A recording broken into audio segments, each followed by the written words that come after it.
नेरळ पुरड येथे भागवत सप्ताह उत्साहात संपन्न। भव्य मिरवणूक व उदार महाराजांच्या कीर्तनाने ग्रामस्थ मंत्रमुग्ध। वणी तालुक्यातील नेरळ पुरड येथे दिनांक 26 मार्च ते 2 एप्रिल दरम्यान आयोजित भागवत सप्ताह मोठ्या उत्साहात व भक्तिमय वातावरणात पार पडला। या सप्ताहात हरिभजन पारायण रामचंद्र खिरडकर महाराज यांच्या मार्गदर्शनाखाली विविध धार्मिक कार्यक्रमाचे आयोजन करण्यात आले होते। सप्ताह दरम्यान दररोज रात्री हरिपाठाचे आयोजन करण्यात येत होते। याच काळात गावातील 2 युवकांचे विवाह सोहळेही पारंपरिक पद्धतीने संपन्न झाले, ज्यामुळे गावात आनंदाचे वातावरण निर्माण झाले होते। 2 एप्रिल रोजी हनुमान जयंतीच्या निमित्ताने सप्ताहाचा समारोप करण्यात आला। यावेळी गावातून भव्य मिरवणूक काढण्यात आली होती, ज्यात ग्रामस्थांचा उत्स्फूर्त सहभाग पाहायला मिळाला।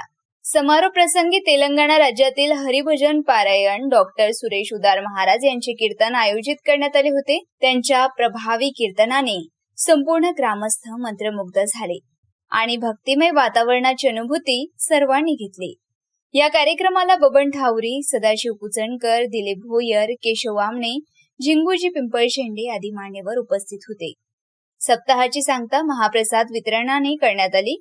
या यशस्वी आयोजनासाठी संजय लेडांगे, संजय कुचणकर, प्रमोद तुराणकर, गणपत आमने, मनोज ठाऊरी, विठ्ठल ठाऊरी, अरुण ठाऊरी, गजानन विद्ये, प्यारेलाल मेश्राम, अतुल पिदुरकर, अमोल पिदुरकर यांच्यासह महिला भजन मंडळ, पदावली भजन मंडळ, महिला बचत गट व सर्व ग्रामस्थांनी परिश्रम घेतले।